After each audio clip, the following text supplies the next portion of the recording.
25 a month or 20 a month, but we'll probably be basically, I'm working at a startup and I'm thinking of doing MBA. So. All right.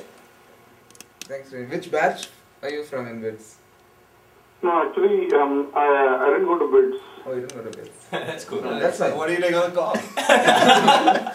Just kidding, man. We have some stand-up comics in this. Just for a quick minute. Okay. Well, thanks for joining anyways. We need more people. Glad to know that it's popular beyond. Who else is on the call? Hey, this is Amit Marathi. Amit Marathe. Hey, Marathe. Hey, you're 99 batch, right? Or 95 batch? Hello? Which batch are you from in BITS? 95, 87. Alright. Yes, sir. Intro complete karo hai. Otherwise, we can start with Kalpana. Kalpana Jogi, 95 A7. I don't know when and where, but I'm just collecting information right now about the MBA programs. Dhiren Bebota, 1980.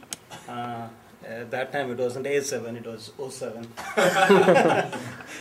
So I'm just interested to hear what these guys have to say.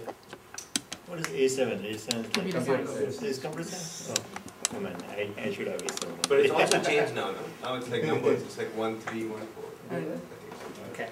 Yeah, I think before A7. Yeah, 88 before A7. So I did maths and computer science from BITS, and then I did a PhD from Iowa State. So I've been working for like last 7 years at Intel.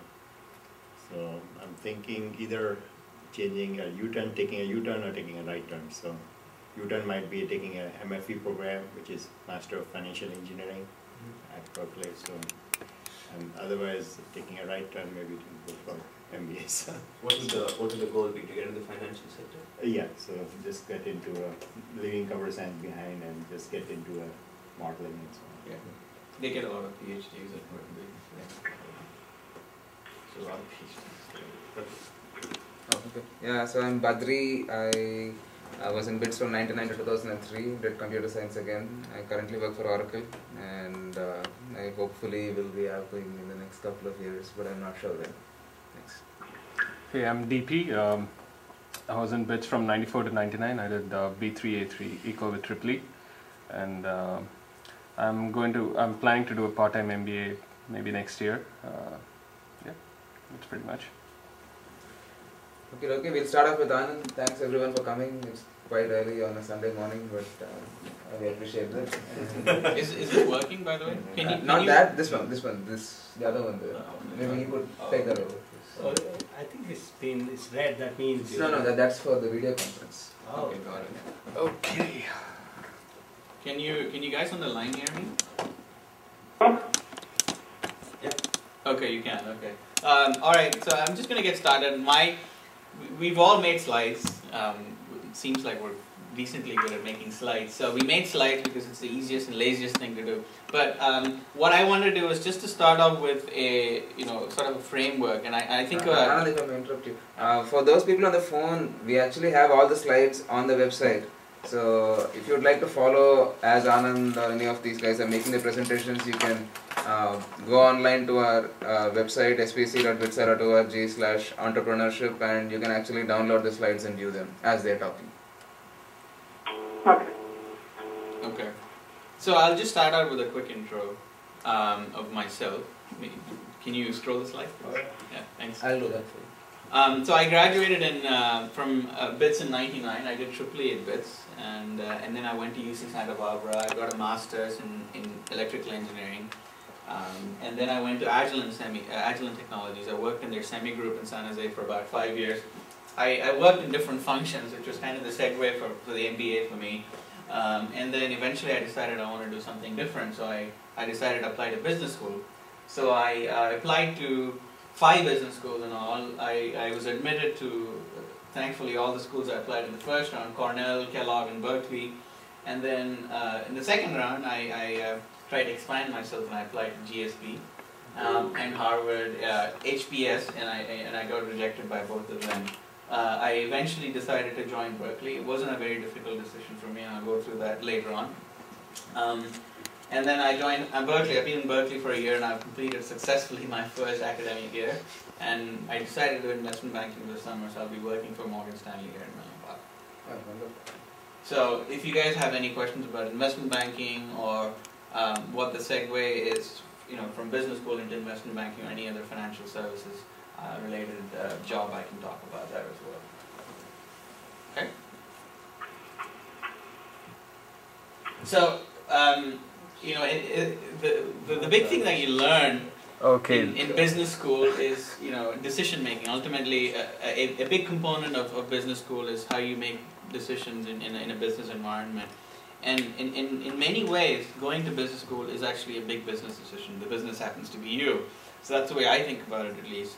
And so while each of those decisions are personal and subjective, and each of you has to go through that yourself, what I wanted to do is at least offer a framework where you can think and ask the right questions, and hopefully you'll get the right answers and make a decision yourself.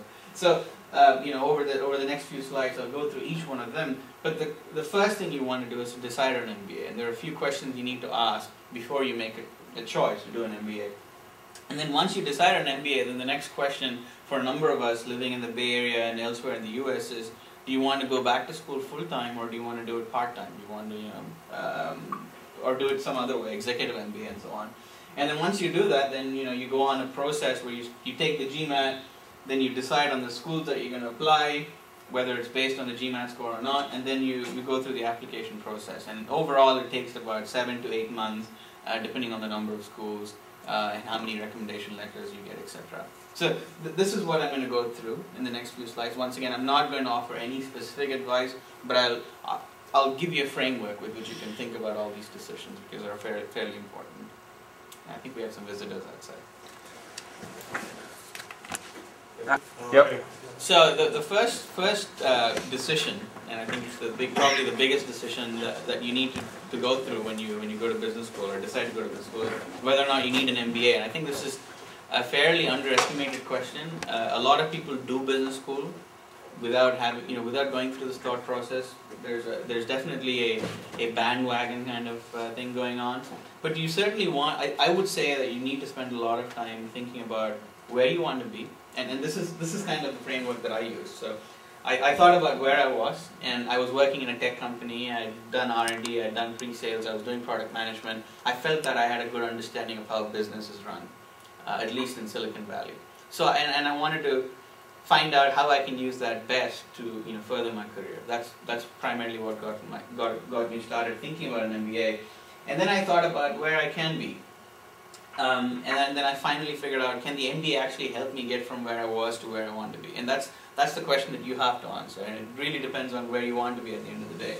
And where you want to be at the end of the day can be a number of things, but what I would suggest that you do is to think about where the MBA can put you. So talk to all the MBA students that you know of, and figure out what they are doing at the end of the MBA.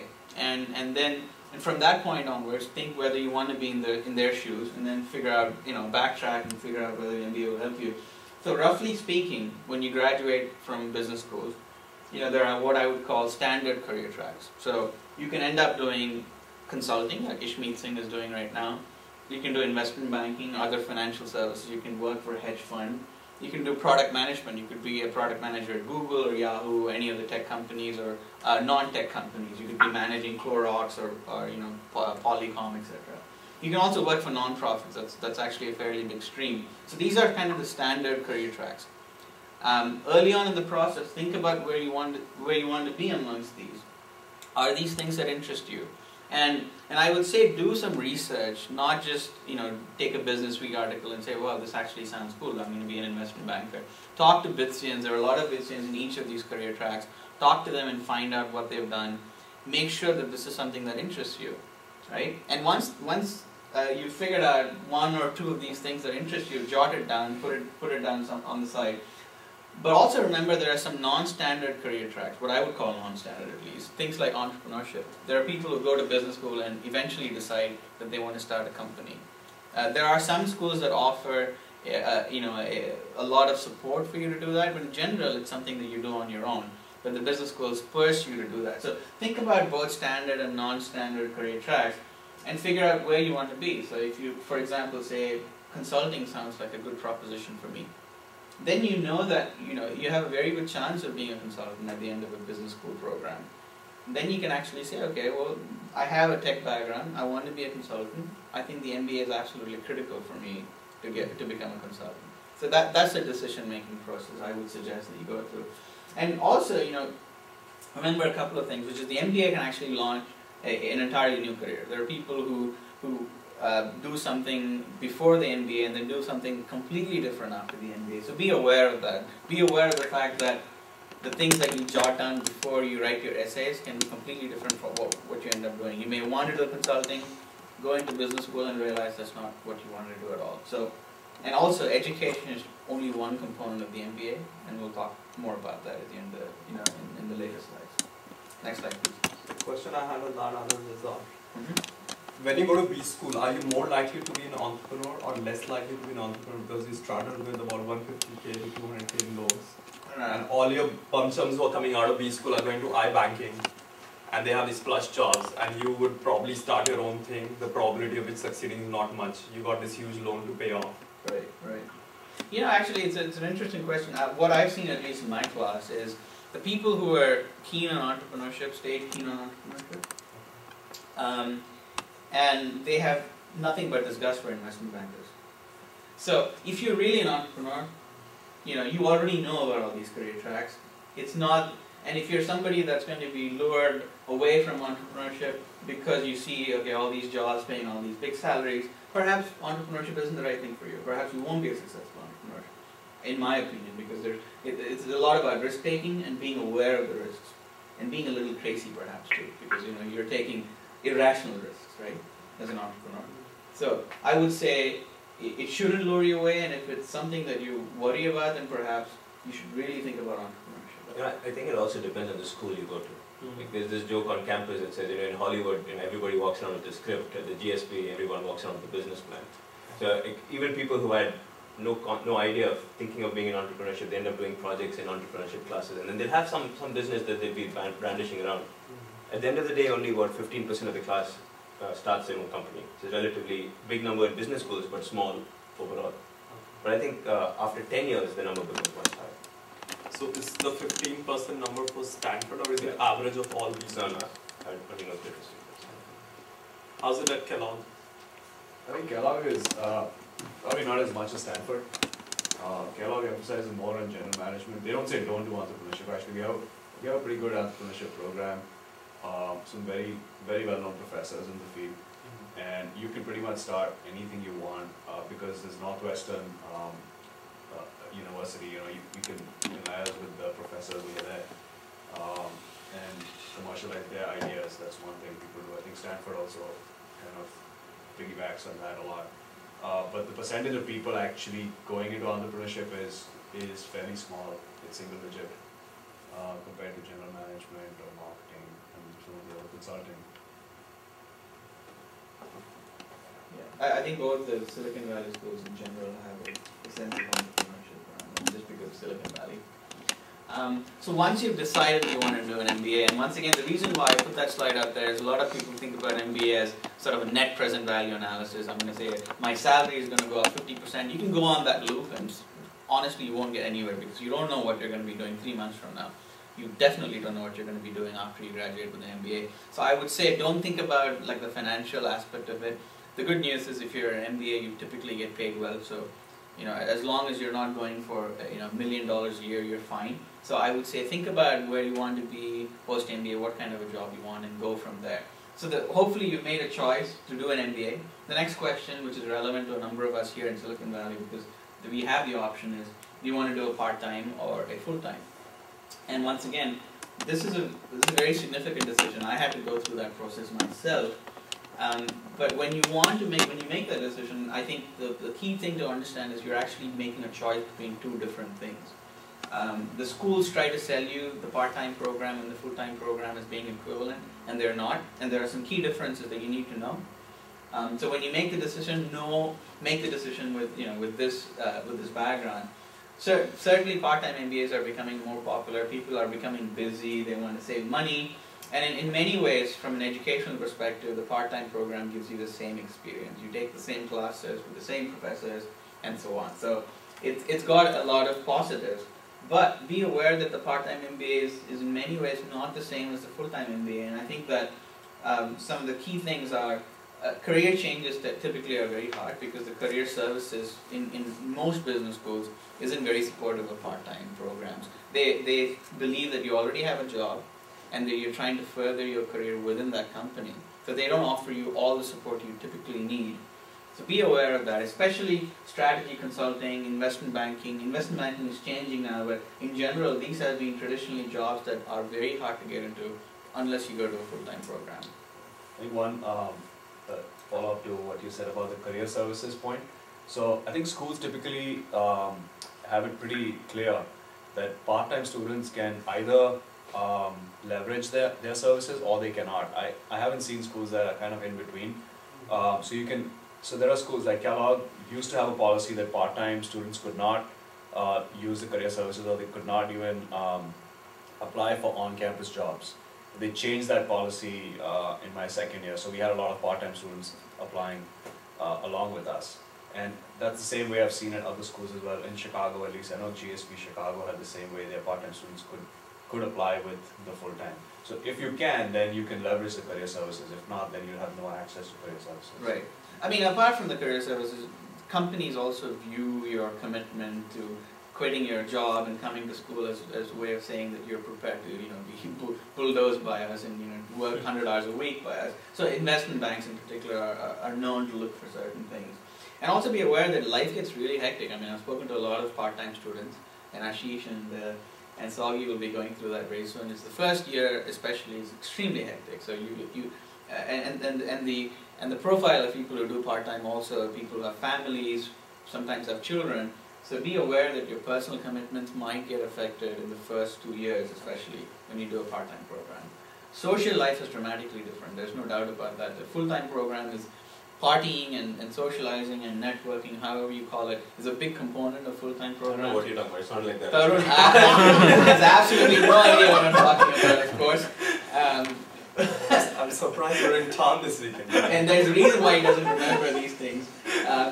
But in general, the social life of business students in the full-time program is a very big component, and you really don't have that in a part-time program. So think about what experience you want to get out of the program. If it's just purely education, learning finance, learning marketing, if you can learn marketing or strategy, then perhaps going to a part-time program is a good choice. On the other hand, if you want to switch careers, if you want to think about what career you want to do, if you don't want to spend all your time either doing assignments or working and having no time for your family, then perhaps part-time isn't what you want to do. But ultimately, you're the vestige of your career and what you want to do, whether you want to grow within a company, whether you want to change jobs.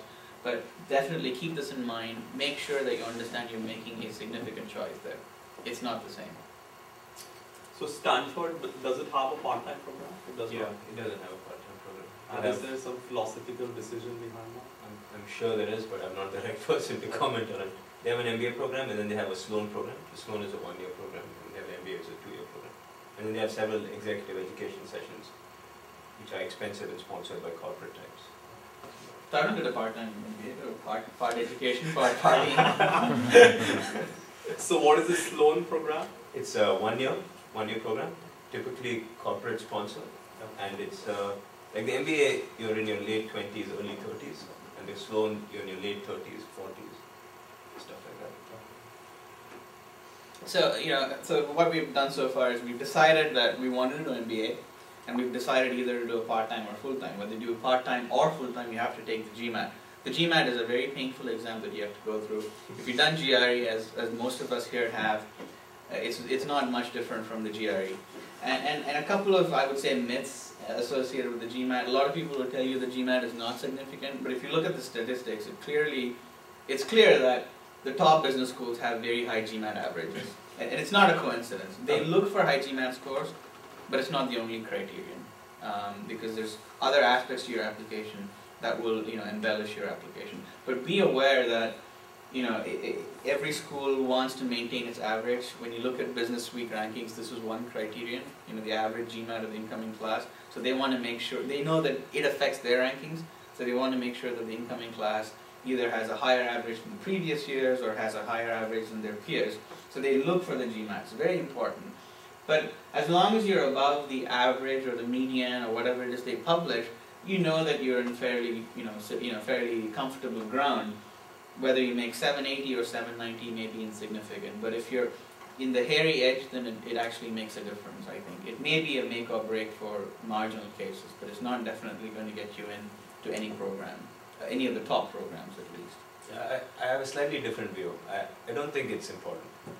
I mean, I think if you make above 600, 650, it's fine, by and large. Like there are many people in my class who are in the 650s. And the only reason the average is so high is because there are a bunch of idiots like us who make 780, and then we keep trying to make 780, and then we'll make it, something like that. I don't think it's that big a deal. I think the rest of the application is way more important. I think I completely agree with you that there are a lot of people who have very poor GMAT scores and who have very significant resumes, right? If you have a very significant resume, the school isn't going to not let you in because of the GMAT score. But be aware that if you're somebody who doesn't have exceptional credentials already, the GMAT does make a difference. So don't underestimate its importance. Don't get too hung up on it. I guess that would be my advice. But another thing I've heard is that if you're an Indian male engineer in the Silicon Valley applying to these schools, then you better have a 740. Yeah, you have no excuse for not having it. Like, how much more goating, which can you do? Goat for that exam, go write it. So I've heard relative to like all other Indian male engineers, which average score I guess is 730, 740. Yeah, I mean, because your selling point is your analytical ability, right? So GMAT they think is a measure of your analytical ability. So, but again, I think if you have an average GMAT, not a stellar one, given the profile that you just talked about, if you can differentiate yourself in the rest of your application, that's where I mean they would look at more than the GMAT. So if you had a lower GMAT but you had a very significant differentiation, you still have a very good chance. So why don't we go into what is the rest of the applications and come back to the GMAT if that's not. I think we both are talking more about our applications. Yeah. And he's talking more. Yeah. So I mean, at the end of the day, you cannot study for an exam with the intention of doing poorly. You have to study to do well, and hopefully you'll get the average or 780s or whatnot. And here's the 4 steps I think you should do if you want to prepare for GMAT. Start with the Princeton review, then get into Kaplan, then do the ETS prep book, official prep book, which has tons and tons of problems. Then take a practice exam, then go take the GMAT. These are the 4 steps that I follow, and I think it's fairly well thought out. So I would advise you to do that. So once you've taken GMAT, then the next step is choosing your business schools. And I think, once again, choosing a business school isn't straightforward, is it? It's just not about taking the Business Week rankings and say I'm going to apply for top 5 or top 10 or top 15 or whatever it is. So we split ourselves into two groups of people. People who know exactly what they want to do. People who don't know at all what they want to do. They've decided for whatever reason that they want to do an MBA, and they're going to apply. So if you're in the first group, which is if you know exactly where you want to be, then your job actually is much easier, or maybe it's harder. So for example, let's say you want to be an entrepreneur, you want to start a company. There are certain schools that are really good at entrepreneurship, and there are certain schools which have an entrepreneurship club but don't do anything. Every school has an entrepreneurship club. Go to a school where people actually start companies. GSB is an example of a school where a significant percentage start companies. Harvard may not be the school for you just because it's a top business school or top 5 business school or whatnot. So if you know exactly what you want to do, and once again, this is not based on a couple of articles you've read, but a significant effort that you put in talking to people in the industry and so on, you know this is what you want to do.